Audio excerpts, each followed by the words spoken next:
É o Tarcísio Moreira de Bicas. Seja bem-vindo, estamos muito felizes com a sua chegada. E o tema que ele vai abordar hoje é ação e reação. Antes de eu convidá-lo à mesa e dar a palavra para ele, eu queria dizer que vou convidar a tia Cida, que é a vice-presidente lá da casa, para fazer a prece, mas queria dizer que ao final da palestra, para todos permanecerem, porque nós temos alguns sorteios de livros e CDs, tá bom? Então, tia Cida, faz a prece para nós, por favor. Boa noite a todos. Vamos aproveitar então essa ambiência, né? Esse momento em que as crianças se interagem, né? Essa integração com os pais, com os evangelizadores. Nós sabemos que temos que começar a evangelização, né? Ainda na barriga da mamãe, né? Então que a gente possa ter esse olhar para as nossas crianças, né? E esse comprometimento com elas. Vamos agradecer a Deus por essa oportunidade, por estarmos aqui hoje, termos feito essa escolha. E que o orador desta noite, com as suas reflexões, possa ser intuído, ser direcionado pelos mentores espirituais. E que cada um de nós aqui possamos receber essas reflexões, que elas possam cair em nosso coração e ser uma sementinha para a nossa vida, que nós possamos levar para a nossa casa, para o nosso trabalho, para a sociedade de uma forma geral, que nós possamos ser essa centelha de luz, fazendo a diferença todos os dias, com o nosso exemplo, com a nossa forma de viver, que nós possamos realmente ter um objetivo voltado para o bem, para a busca da nossa evolução, e que o estudo dessa noite possa vir nos fortalecer, nos direcionar, nos intuir, para que possamos cada dia fazer essas escolhas certas. Que os amigos espirituais possam conduzir o estudo dessa noite, nos iluminando, nos protegendo e orientando. Que assim seja. Eu convido Tarcísio para falar para nós essa noite. Obrigado.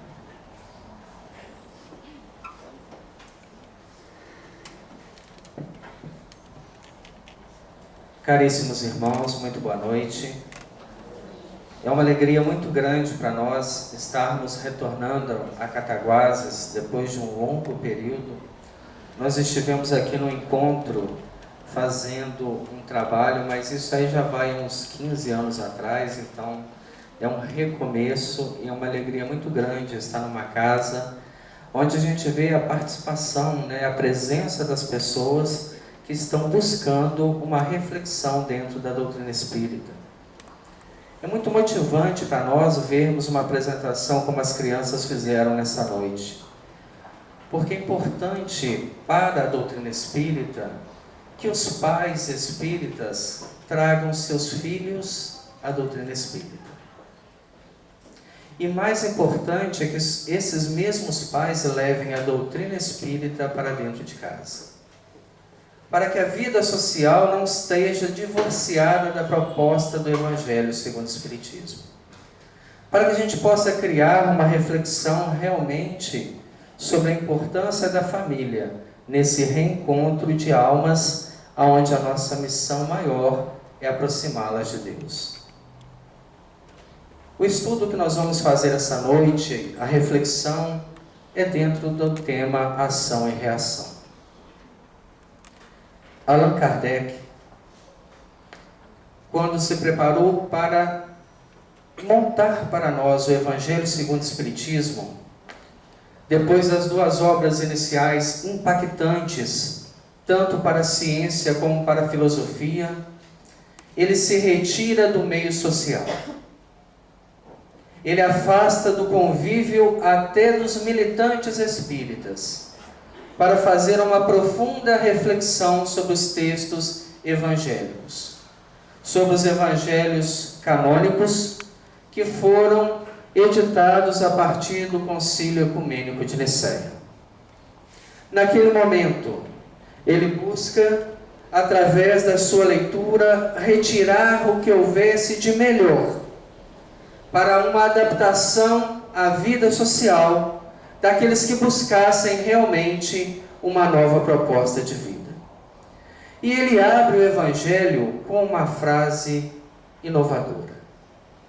Escreve Allan Kardec: não há fé inabalável, senão aquela que pode encarar a razão face a face, em todas as épocas da humanidade.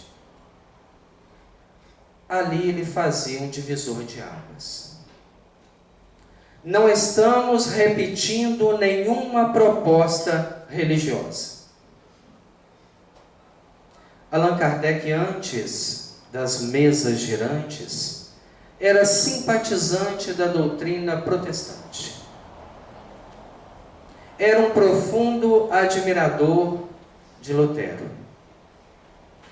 E ficou conhecido na época o sonho de Lutero, quando ele, transitando entre visões, buscando aproximar seus seguidores do céu, desdobra-se em corpo espiritual e chega às portas do paraíso que ele idealizava. Na entrada do paraíso, aonde ele idealizava que fosse o céu, havia um anjo. E quando Lutero chega diante do anjo, ele pede permissão para entrar no céu.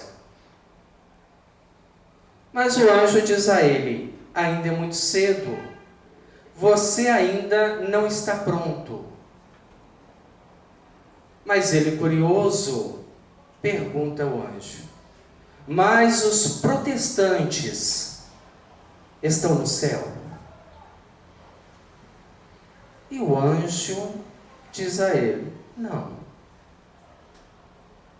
E ele fica decepcionado. Tem certeza? Não há nenhum protestante no céu? Não.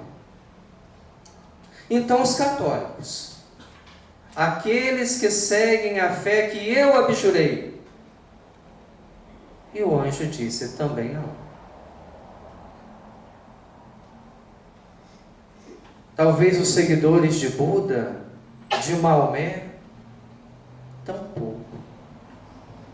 É claro que Lutero não perguntou pelos espíritas, né? Até porque a doutrina espírita ainda não tinha sido codificada.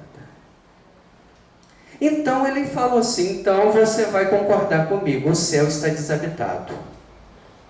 E o anjo disse: enganas, meu amigo, não há só uma região no céu que esteja vazia. Desesperado, ele pergunta: então me fala de qual religião são aqueles que conseguiram adentrar no céu. E o anjo diz a ele: eles são de todas e de nenhuma. Porque só adentra a esta região aqueles que têm a consciência tranquila. Aqueles que enxugaram as lágrimas das viúvas, que ampararam os órfãos, que perdoaram os pecados, que viveram uma proposta espiritual na vida, independente do caminho religioso que seguiram. Então Lutero, ainda no sonho, diz ao anjo: para, me permita voltar e fazer uma reforma dentro da reforma. E Allan Kardec ficou conhecendo esse sonho de Lutero e pensando assim: meu Deus, nós precisamos fazer algo diferente.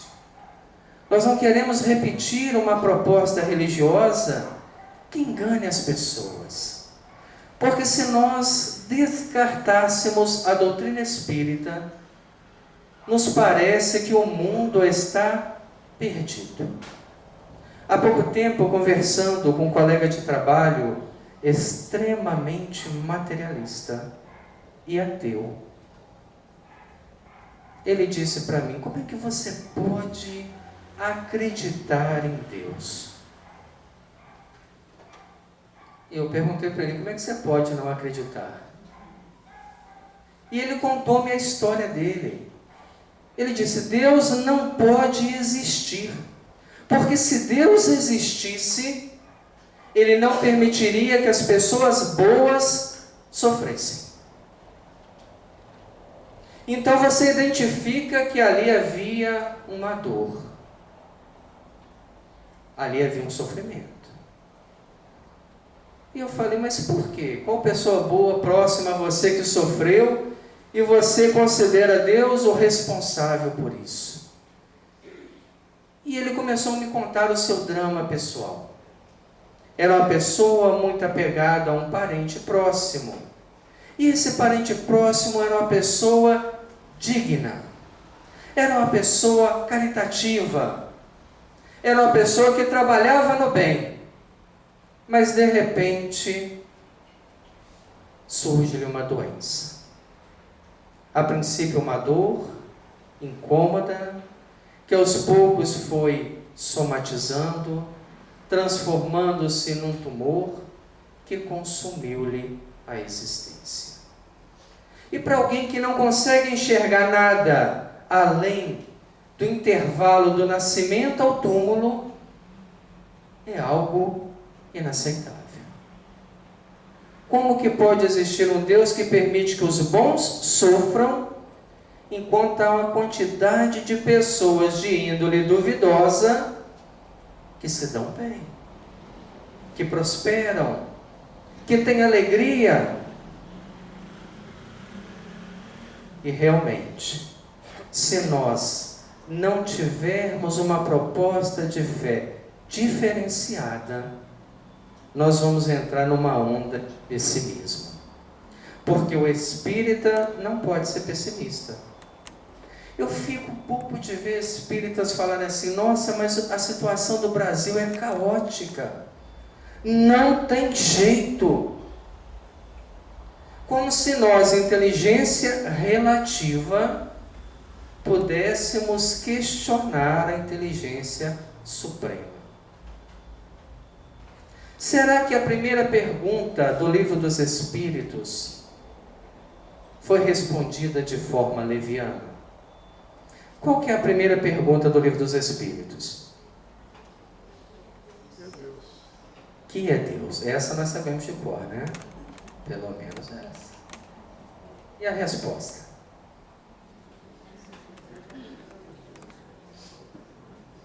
É isso aí, né? Inteligência suprema. Se a gente parar só aí, não vou nem pegar a causa primária de todas as coisas, inteligência suprema, e eu começar a substituir Deus por inteligência suprema, muda o sentido. Aí você vê uma notícia da televisão escandalosa e fala: mas como é que Deus permite? Aí troca.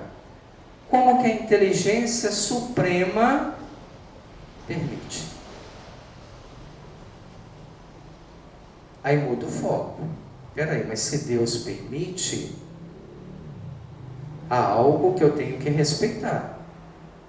Porque Ele não é alguém que está fazendo experiências no nosso planeta. É uma inteligência que rege as leis cósmicas do universo. Então eu posso entender que muito daquilo que eu questiono é a projeção da minha forma de compreender o mundo. Nós lembramos da passagem de Jesus com os apóstolos, quando o Senhor da vida convidou eles para um passeio de barco e chamou aqueles que estavam mais próximos, entre eles o meu apóstolo preferido, né, Simão Pedro, porque é a cara da humanidade. E Jesus, estando no barco, dormiu. A tempestade formou, o barco começou a balançar, os apóstolos ficaram com medo, porque nós não temos medo da morte. Temos, não precisa responder. Nós temos uma leitura no livro Céu e Inferno, né? Porque o espírita não teme a morte. Aí a gente lembra de Chico Xavier no avião. Não temia a morte. É porque se contaminou com escândalo, né? Mas os apóstolos tinham medo da morte. E a coisa foi ficando grave. O barco começou a balançar demais. E Jesus dormia. Vai ter sono bom assim lá longe. E Simão Pedro, que estava no barco, falou assim: peraí, gente, acorda esse homem. Acorda ele, porque a ideia de vir para cá foi dele. Ele acordou, né? Ou melhor, foi acordado e perguntou: o que passas? Não será que a gente está assim um pouco desequilibrado nas nossas avaliações porque Jesus dorme na nossa vida? Porque se ele tiver acordado, eu não tenho por que temer. Mas se eu permito que ele durma na minha consciência, eu vou ter dificuldade de avaliar. E qualquer avaliação que eu faça do mundo, de um quadro social, político, econômico, aonde eu não classifique Deus como a inteligência suprema, ele vai ser uma avaliação superficial, para não dizer fantasiosa, que beira a mediocridade do pensamento comum. A proposta da doutrina espírita seria uma proposta diferenciada, que mexesse no íntimo da compreensão das pessoas. Então estava Kardec ainda pensando no sonho de Lutero. E pensando na coragem que aquele homem teve. Ele enfrentou um monopólio religioso. Ele desafiou o domínio da igreja. Pagou caro. Nós temos, né, as guerras das religiões, a noite de São Bartolomeu, onde nos anais da igreja contam apenas com 2.000 mortes, né, de protestante. E nos anais anglicanos contam em mais de 200.000 mortes de protestantes. E ele viu que teria que ter uma coragem parecida. Então ele adormece, pensando na coragem e no sonho de Lutero. E naquele momento que ele adormece, os mentores espirituais aproveitam o seu desdobramento para dar a ele a oportunidade de mudar o conceito religioso. Então levam ele em corpo espiritual às regiões infernais, as regiões de sofrimento, de lamentação, mas não deixam que ele pudesse perceber quem estava naquela região.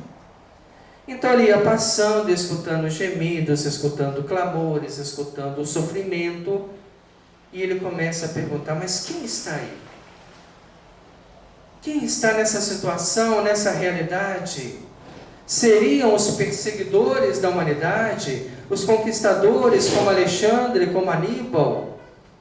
E os mentores não diziam nada.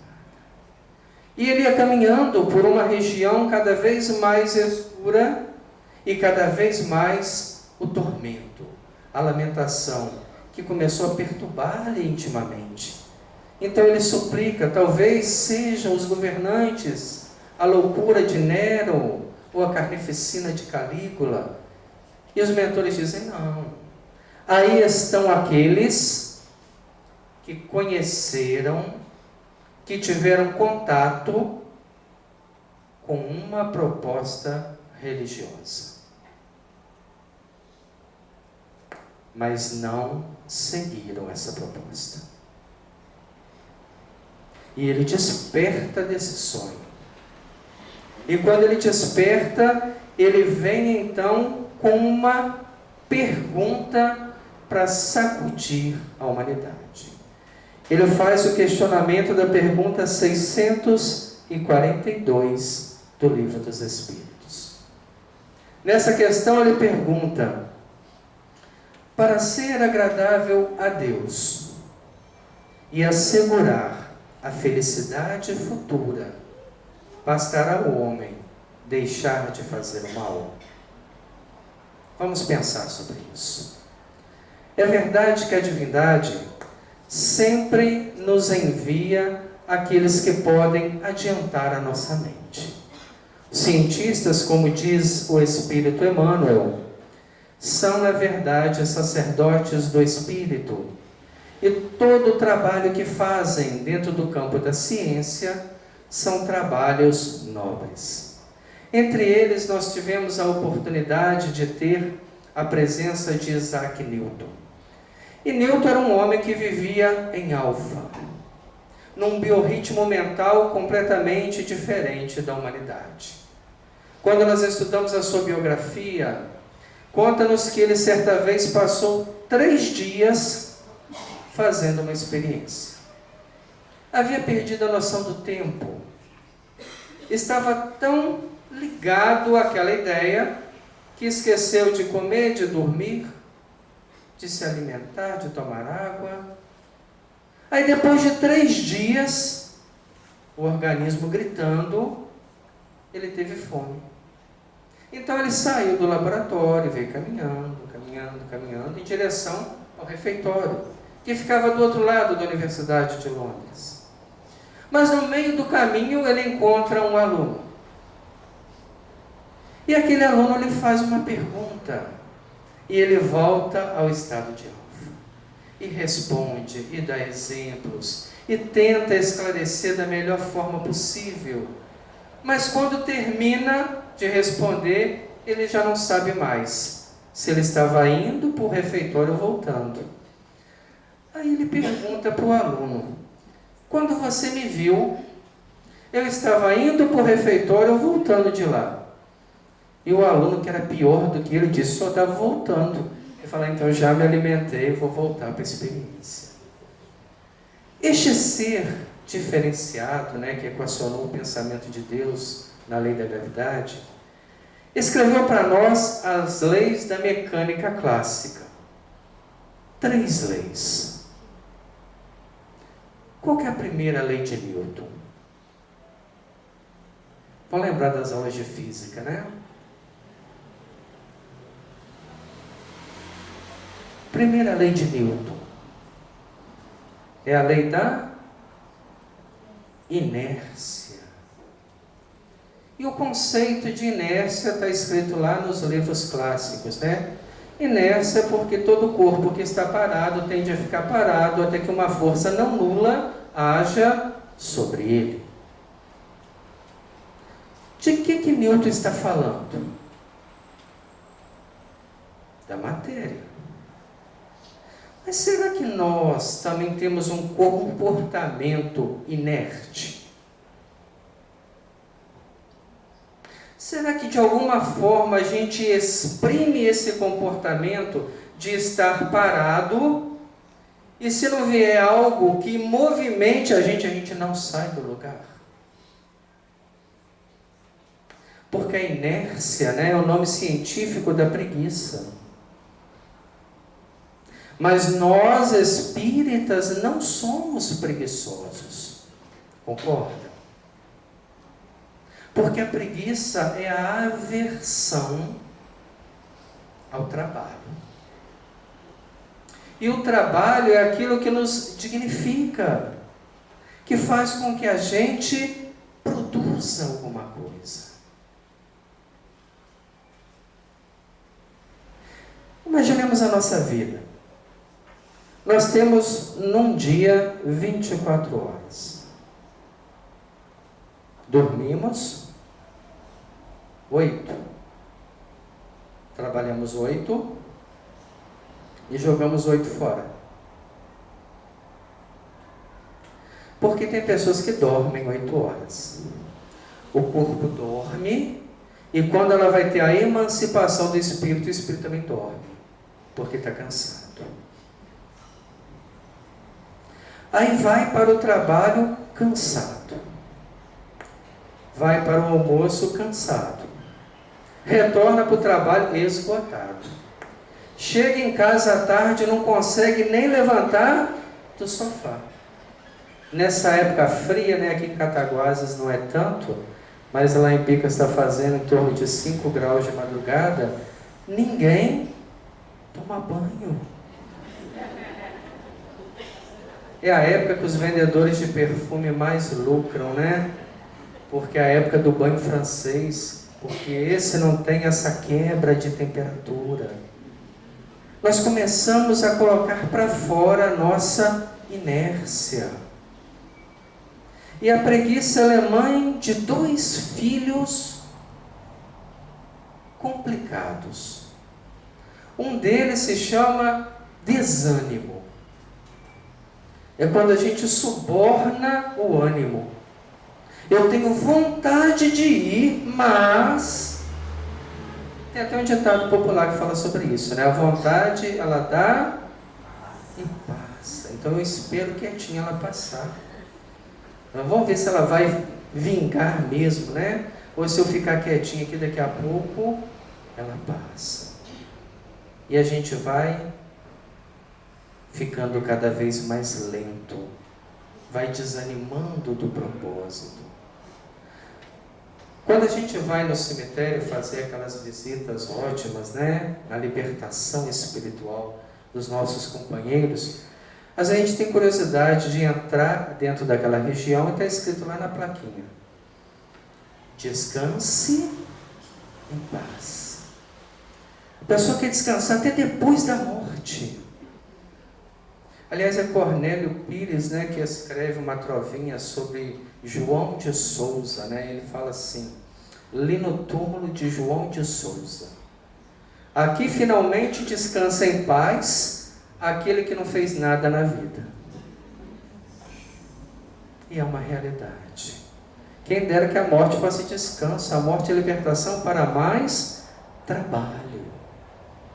Quando Jerônimo Mendonça visitou Chico Xavier, e ele estava muito doente, porque ele foi vitimado, né, de uma doença que ele culminou com todos os movimentos do corpo, como uma artrite crônica degenerativa, e ela havia atacado o coração. O médico proibiu ele de qualquer movimento. Falou: olha, você se sair, se viajar, já leva o atestado de óbito, que você não vai voltar. Seu coração está por um fio. Mesmo assim ele foi, saiu lá de Ituiutaba e foi até Uberaba. Quando chegou lá, o Chico ficou tão feliz de ver ele, falou assim: nossa, como você está, meu filho? E ele, morto, né, disse: ah, Chico, eu estou tão mal. Olha que o médico falou que o meu coração está por um fio. E o Chico disse assim: mas existem tantos fios, meu filho. Existe o fio de cabelo, mas existe o fio de nylon, existe o fio de cobre, existe o fio de aço. E Emmanuel está te falando que quanto mais se trabalha, mais se engrossa o fio. É por isso que às vezes está lá na hora de morrer, a criatura não morre. Não é que é teimoso, não, é porque o fio ainda está grosso, ainda tem muito o que fazer. E ele então se sente revigorado, né? Porque os espíritos são assim, os superiores. Os inferiores passam a mão na nossa cabeça, concordam com as nossas fragilidades. Os superiores não, eles nos educam. Chico Xavier estava numa situação muito difícil, cuidando de uma criança com paralisia mental, sobrinho, filho do seu irmão José Xavier, que havia desencarnado, que o filme até retrata a morte dele. Mas quando ele desencarnou, ele deixou 3 filhos, 2 normais, um com paralisia mental. A esposa ficou desequilibrada e foi internada num hospício. As irmãs de Chico, muito caridosas, pegaram os 2 normais, que não davam tanto trabalho, e pegou aquele doentinho e falou: ó, é seu sobrinho, pode cuidar. E o Chico trabalhava, psicografava, atendia, recebia doente e cuidava do sobrinho. Já não dormia mais. Então ele foi ficando desgastado, e a criança, tadinha, sentindo falta da mãe, chorava nos únicos segundos que ele tinha para dormir de noite. Então ele começou a chorar também. Ah, está todo mundo sofrendo, né? O médium tem essa facilidade, ele se contamina com o clima mental. E está ele lá chorando, reclamando, aí vem Emmanuel. É o problema de se conviver com o espírito superior. E fala assim, qual que é o motivo da choradeira? Esse era o boa noite dele. Ele falou assim, o senhor deve estar muito mal informado sobre a minha vida. Porque eu estou fazendo tudo o que o senhor me pede, mas eu estou com essa criança doente. E o pequeno chora, ele está com saudade da mãe. E o senhor podia ir lá no hospital visitar ela, né, pacificar, quem sabe ela não melhora e volta. E a mãe diz, mas você é muito engraçado, Chico. Porque eu nunca vi você chorar por ninguém que está lá no hospital. Talvez a dor Xavier seja maior do que a dor dos Silvas, do que a dor dos Souzas. Porque se você chorasse por todos que estão lá, eu iria. Mas pela sua família, cria vergonha na cara. Essa é a orientação que a gente precisa, né? Lembra de Divaldo Franco, quando ele aderiu à inércia? Ele infartou, estava lá fora do corpo, o corpo caído, a mãe dele já havia desencarnado, ele olhou para a mãe e falou assim, mãe, eu morri? Ela falou, ainda não. Ainda não? Não, estão tentando te reviver lá. Aí, o que a senhora está fazendo aí que não está lá me protegendo, né? Nós estamos aguardando para ver o que vai dar isso. E ele voltou. Mas o cardiologista disse a ele, olha, Divaldo, você não tem mais condição de trabalho. Você está 90% morto, porque o infarto foi grotesco. E ele absorveu aquela proposta, bom, 90% morto, eu vou deitar, esperar os 10% que falta para ir embora. Então ele abraçou a proposta da inércia.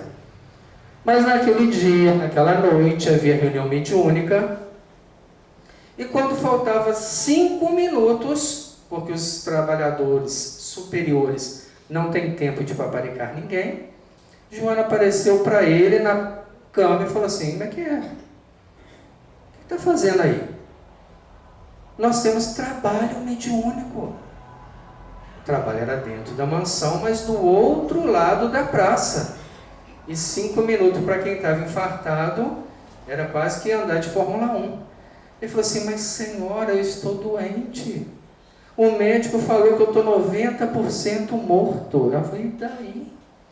Eu estou 100% morta. Levanta, homem. Aí ele foi levantando, doendo, apertado, chegou, sentou no trabalho, recebeu o sofredor, psicografou, recebeu o espírito superior, no final, estava conversando com todo mundo. Ela falou, agora volta e vai deitar. Porque não vai desperdiçar a energia que colocamos em você. Mas a inércia é a nossa desculpa para não fazer nada. E aí a gente cede ao desânimo. O desânimo tem um irmão, também filho da preguiça, que chama acomodação. A criatura acomodada é uma criatura revoltada, mas ela não tem nem ânimo para expor a sua revolta. Então ela se acomoda. Passava um rapaz de carro num posto de gasolina e tinha um cachorro chorando. Está lá abastecendo o carro, o cachorro está chorando, está incomodando ele. Aí ele perguntou ao frentista, o que esse cachorro tem? Ele falou, ele está deitado numa tábua ali que tem um prego. Ele falou, por que miséria esse animal não levanta? Porque a dor é suportável. Às vezes nós estamos incomodados com a dor, mas ainda suportamos. E ainda permanecemos na acomodação. Então, quando Newton falava da inércia da mecânica dos corpos materiais, ela é uma lei universal. E a inércia não prende apenas nessa situação de não fazer nada, porque ela vai a um conceito além do movimento retilíneo uniforme, daquele que está numa sequência também é considerado inércia. E olha que nós temos tantas pessoas que vivem sequências, ciclos, rotinas. A pessoa levanta 5:30 da manhã, que é o meu caso, né? Toma um banho, toma café, prepara tudo, vai para o trabalho. Aí trabalha até a hora certa, sai do trabalho, vai para casa. Chega em casa, come, dorme, conversa, outro dia. Não consegue sair desse processo. Não consegue tempo para fazer nada. Aí chega no final da vida, nós vamos falar igual o André Luiz falou com o ministro lá nosso lar, né? Eu joguei a minha vida fora. E olha que ele deixou um legado na ciência. Eu nem isso deixei. Então eu começo a me preocupar com a inércia. Será que eu não estou passando tempo demais pensando no nada? Contemplando isso? Ou ficando igual Raul Seixas cantava, né? Com a boca escancarada, cheia de dente, esperando a morte chegar? Gastando a energia vital com as propostas da televisão. Olha, a gente começa a se entrar tanto naquele mundo da televisão que a gente começa a conversar com ela. Outro dia minha mãe estava lá em casa, estava assistindo uma novela daquela, estava conversando com a televisão. Ela estava discutindo com aquela realidade. Eu falei, minha mãe, isso aí é uma ilusão. Isso aí é uma proposta de conteúdo para prender a mente da gente nos limites mais baixos do raciocínio. Ah, mas se eu falar, quem sabe ele escuta. Ah, escuta. Vamos gastar bastante a nossa vida com isso. E aí depois nós chegamos na parábola dos talentos e vamos ter que prestar conta dos dons da inteligência, da energia que tivemos, de todos os recursos que fomos brindados pela espiritualidade superior e não aproveitamos. Segunda lei de Newton. O contrário da inércia. Qual que é? É a dinâmica, não é? É isso mesmo? Deixa eu olhar na minha cola aqui, né? É a dinâmica. Qual que é o conceito de dinâmica em física? Todo corpo que está em movimento tende a permanecer em movimento. Então, o movimento é algo que venceu a estagnação, mas não é garantia de um trabalho superior, porque tem muita gente movimentando em algo que não deve. Tem muita gente movimentando em algo que não eleva. Então não é o fato de eu não estar parado que eu estou deixando de fazer o mal. Nós temos dentro da dinâmica uma proposta interessante, que aí a gente vai aprender a usar a vontade. O que é a vontade? É um ímpeto? É uma energia que vem em nós? Mas se eu não aplicar ela, eu perco. Então a dinâmica nos põe num ponto onde a gente começa a aproveitar melhor a vida. Mas será que a gente aproveita bem a vida? Quanto tempo nós encarnamos para esta experiência? 60, 70, 80 anos? Chico Xavier deu uma entrevista à Rede Bandeirantes, dizendo que depois de 60 anos ininterruptos na mediunidade, havia trabalhado apenas 6 minutos para o Cristo. Aí eu pergunto para nós, quanto tempo nós trabalhamos? Não precisa responder não. Allan Kardec ficou 15 anos na doutrina espírita. Dos 50 aos 65, perdão, dos 55 aos 69, 14 anos ininterruptos. E aí ele deixou para nós o Livro dos Espíritos, o Livro dos Médiuns, o Evangelho segundo o Espiritismo, o Céu e o Inferno, a Gênese, o Principiante Espírita, a Revista Espírito, que é o Espiritismo, a Sociedade Parisiense de Estudos Espíritas, as viagens que ele fazia na divulgação e obras póstumas quase pronta para ser editado. 15 anos. Há pouco tempo eu estava pensando sobre isso e eu cheguei à conta que eu tenho o dobro do tempo de Kardec na doutrina. Eu não escrevi nenhuma trova, nenhuma página. Então, como é que está a minha dinâmica na vida? De que forma que eu tenho trabalhado? A gente pega a biografia de Divaldo Franco, está escrito lá.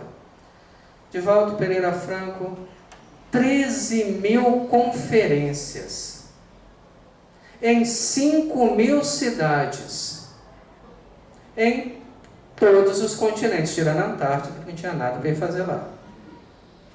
380 livros psicografados. Uma obra assistencial que já atendeu mais de 50.000 pessoas.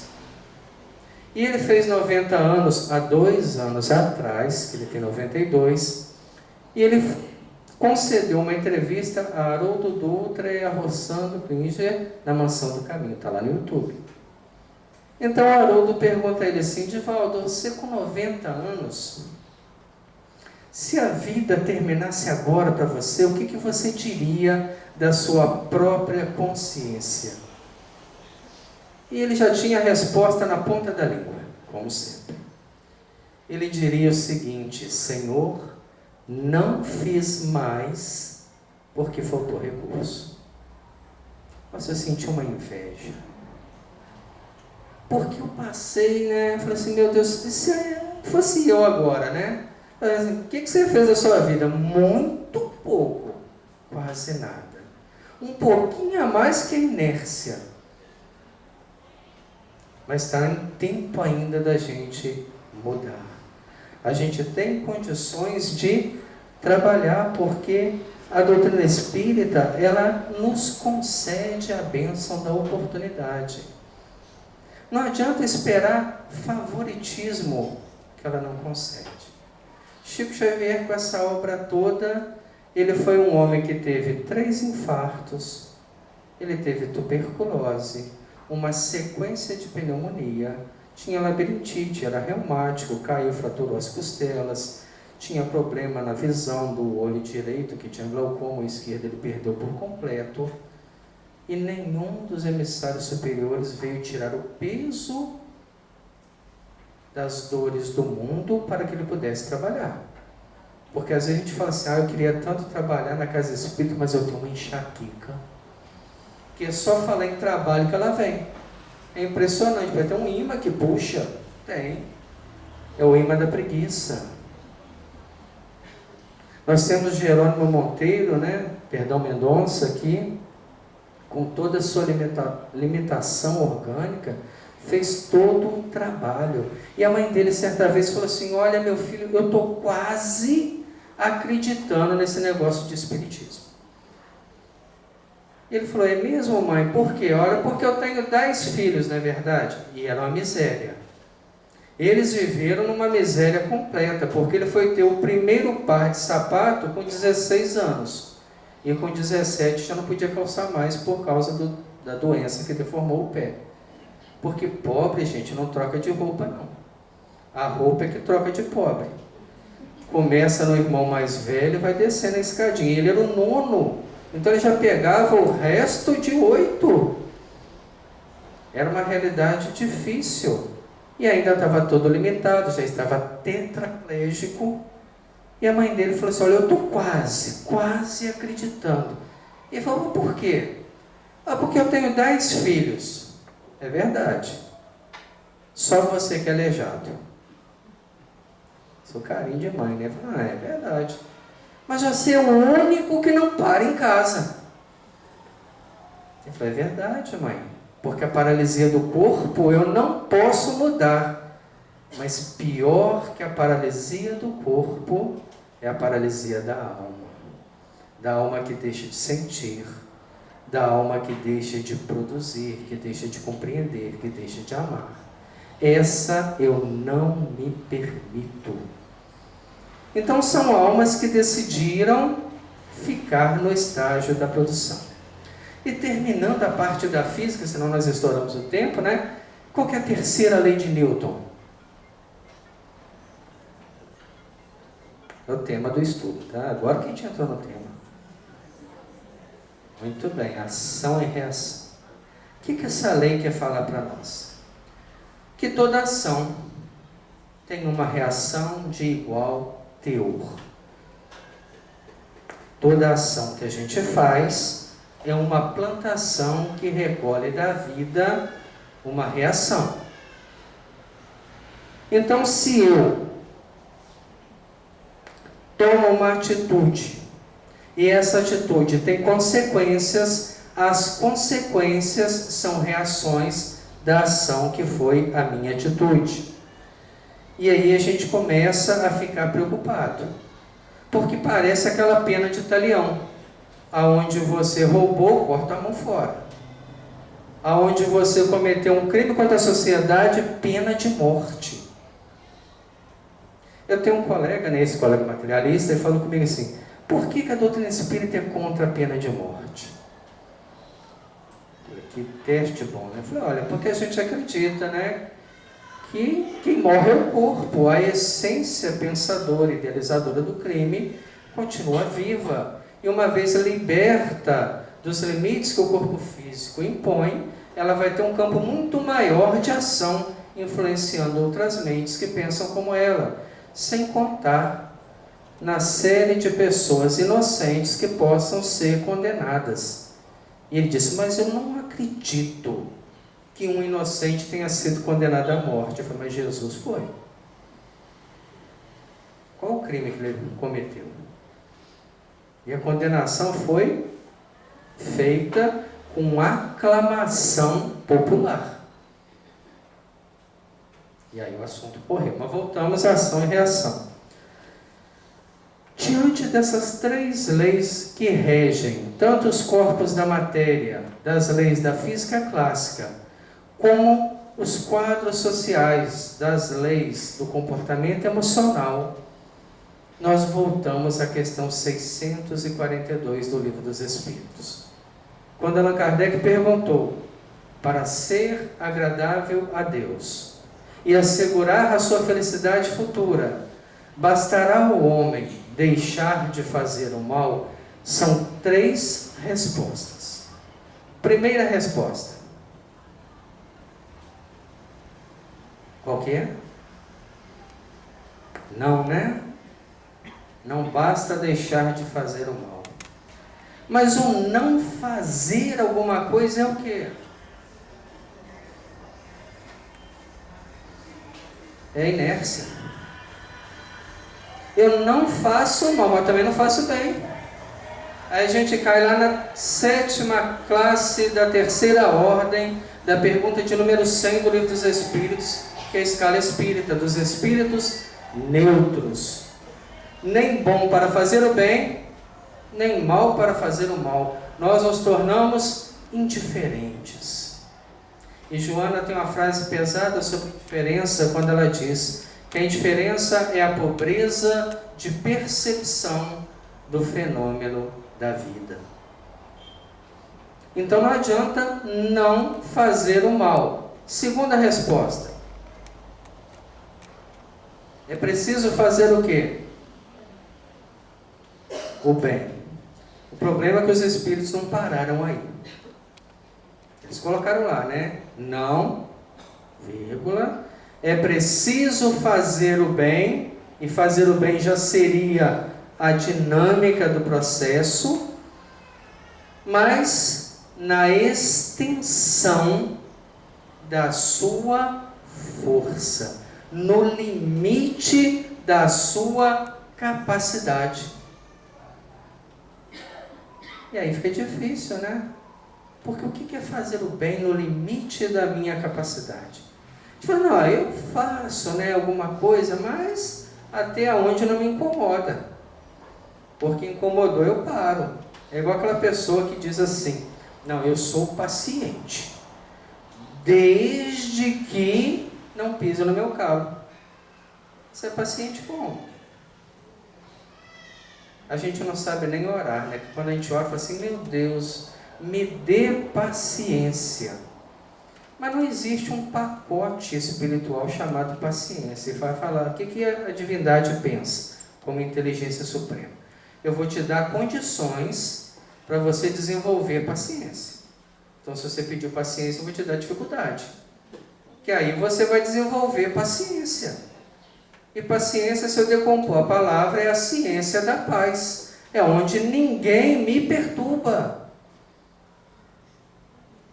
Então a gente, quando vai fazer o bem no limite das nossas forças, é fazer algo mais. É fazer algo além.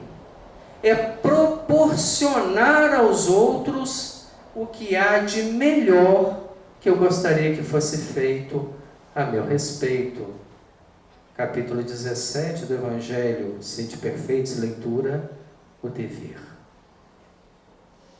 Mas a resposta ainda não para aí. Infelizmente, né? Já estava pesado demais. Eles vão à terceira resposta, que coloca, porque nós seremos responsáveis pelo mal que surgir do bem que deixou de ser feito.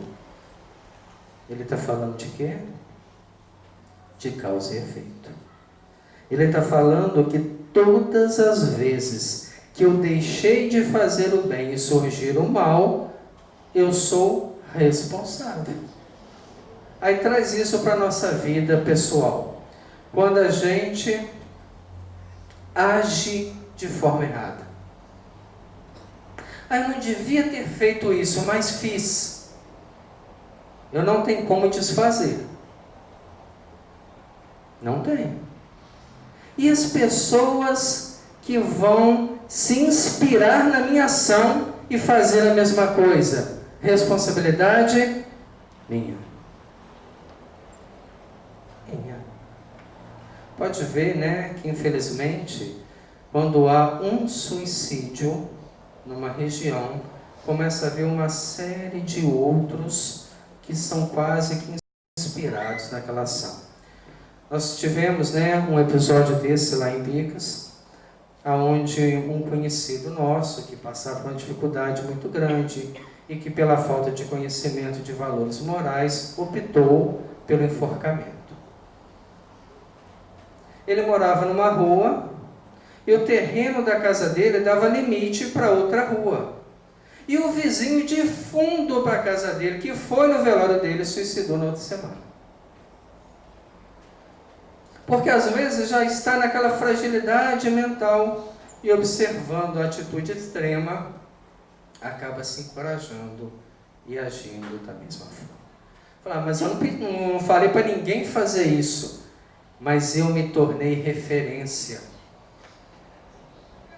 E aí a coisa complica. E das palavras, então? Eu acho ótimo quando as pessoas falam assim, retiro o que você disse. Tá, retiro. Apagou o que eu falei? Claro que não, gente. Claro que não. E quando a gente fala aquilo que não deve? Magoa as pessoas. Cria cristalizações no sentimento. Não são só palavras. É a energia vital que está impregnando. No livro Nos Domínios da Mediunidade, nós temos a história de um caso, né, de um filho que estava envolvido no alcoolismo e que chegou em casa alterado, agrediu o pai. Bateu no rosto do pai, quando o pai foi recriminar suas atitudes. Aí o pai, naquele momento, né, agredido, disse a ele, olha, seu braço vai virar um galho seco. Mas aquelas palavras foram feitas, foram ditas com tanta infusão de ódio, que ele ficou perturbado. Não conseguiu ficar em casa. Saiu de casa ainda bêbado, para tentar esquecer crendo que estava amaldiçoado pelo pai, tropeçou na linha do bonde, o bonde veio e amputou-lhe o braço. E ele continuou a vida crendo que tinha sido amaldiçoado pelo pai.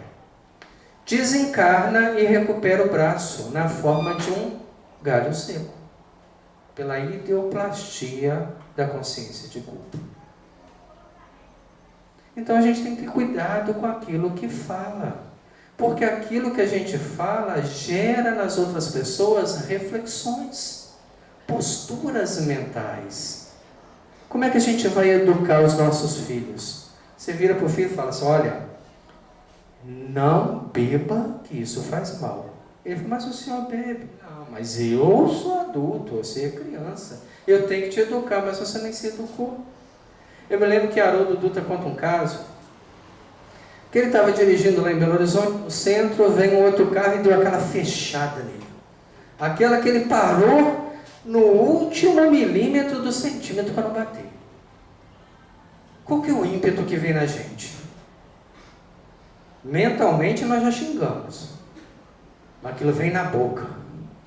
Ele abriu o vidro e o filho do lado falou assim: papai, você está nervoso?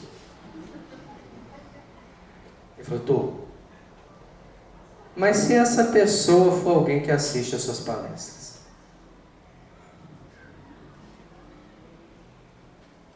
Aí ele fechou o vidro. Você está certo. Como é que eu posso divulgar uma doutrina e alimentar um sentimento desse? No livro Boa Nova, naquela leitura da mulher adúltera, onde todo mundo queria apedrejar o sofrimento, porque era uma forma de apagar o mundo íntimo de cada um que estava ali. E Jesus foi o primeiro a levantar a bandeira contra o julgamento. Os apóstolos não compreenderam. E João ficou perplexo. Como é que Jesus podia absorver a meretriz de vida infame? Então ele pergunta: mas Senhor, na ingenuidade dos seus 14 anos, ela fez jus à punição, e o Senhor absorveu ela. E Jesus pergunta a João, fala assim: João, aqueles que estavam ali para apedrejá-la eram muito piores que ela, e eu não vi nenhum de seus acusadores. É absurdo, palavras de Jesus. Viver para as virtudes sublimes do céu e para as paixões condenáveis da terra. Por isso que o Evangelho ele é uma proposta, aonde a fé vai encarar a razão face a face, em todas as épocas. Nós estamos na única proposta religiosa que não diverge da ciência. Porque senão, gente, nós estamos alimentando ilusões. Nós precisamos de clarear nosso pensamento. Mas ainda tem um outro campo de ação da lei de ação-reação. Nós falamos da atitude, das palavras. E aí vem um campo delicado agora, do pensamento. Porque quando eu penso no mal,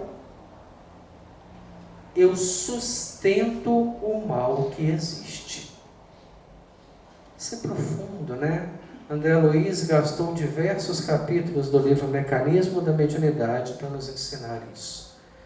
Toda vez que eu penso no mal, eu sintonizo com todas as mentes no universo que pensam no mal. E essa energia que eu passo a alimentar com o meu pensamento vai ser absorvida por alguém que vai tomar alguma atitude negativa. E eu tenho a minha parcela de responsabilidade. Por isso que Jesus, que já era quântico àquela época, disse: todo homem que olhar para uma mulher e no seu pensamento tiver algum pensamento infeliz com ela, já cometeu o adultério. Ele já entrou na sintonia da ação, ele só não fez por falta de oportunidade. Então a proposta da doutrina espírita é uma proposta muito mais complexa. Ela não veio para tranquilizar as nossas almas.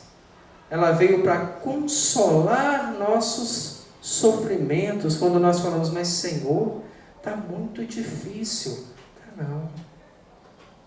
Eu tenho um cunhado, e a gente estava lá no aniversário da minha sobrinha, e ele estava reclamando da política.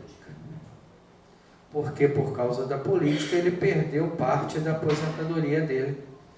Mas ele falou tanta coisa que o almoço já estava ficando salgado.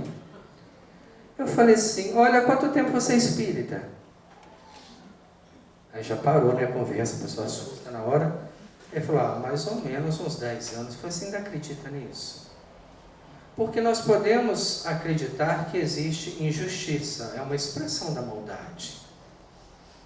Que existem pessoas injustas, que é uma opção de comportamento, mas que não existem injustiçados, porque Deus é a sabedoria suprema. Se o sofrimento nos alcança, é porque eu devo, e se você está restituindo o que deve, agradeça. Pare de reclamar. Porque se reclamar resolvesse, olha, nós não teríamos problema nenhum. Que até na nossa oração a gente reclama. E reclamar, decompõe a palavra, a etimologia, é clamar 2 vezes. É atrair aquilo que eu não quero novamente. Então muda essa paisagem mental, para que as ações que venhamos a receber da vida sejam ações totalmente voltadas para o bem. O exemplo que nós trouxemos nessa noite, para a gente encerrar nossa reflexão, a respeito do trabalho constante no bem, é a história de Jerônimo Mendonça.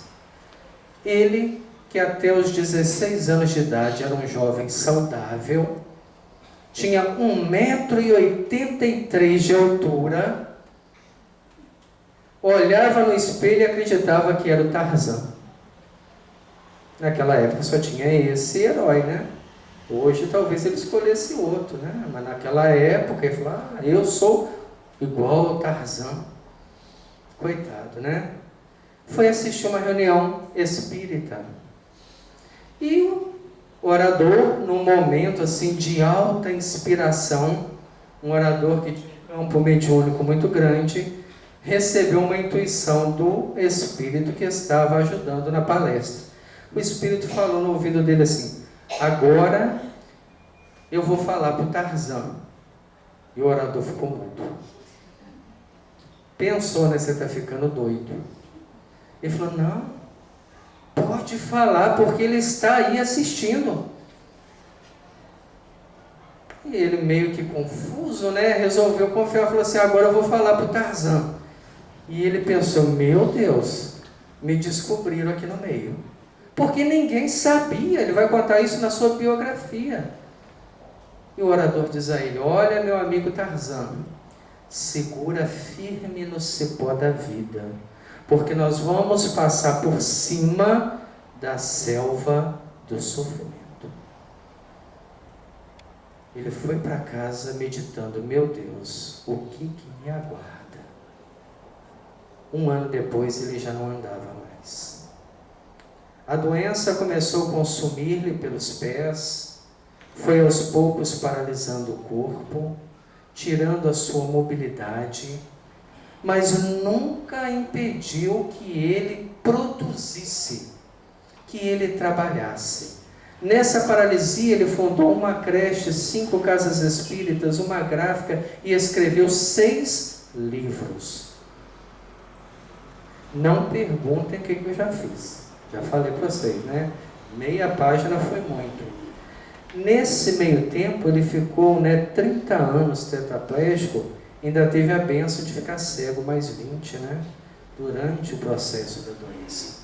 Mas ele sabia, porque a doutrina espírita nos fornece essas informações, que se hoje eu estou colhendo o sofrimento e não foi plantado nessa vida, é que este sofrimento é a minha bênção. Certa feita ele foi levado ao trabalho do Dr. Fritz, na esperança de encontrar algum alívio, e o Dr. Fritz disse a ele: olha, Jerônimo, a sua doença é a doença dos 3C. E ele perguntou, né, o que é isso? E ele disse: é o karma, é a cama e a calma, que eu não tenho nada para fazer para você. E a vida de Jerônimo foi uma bênção.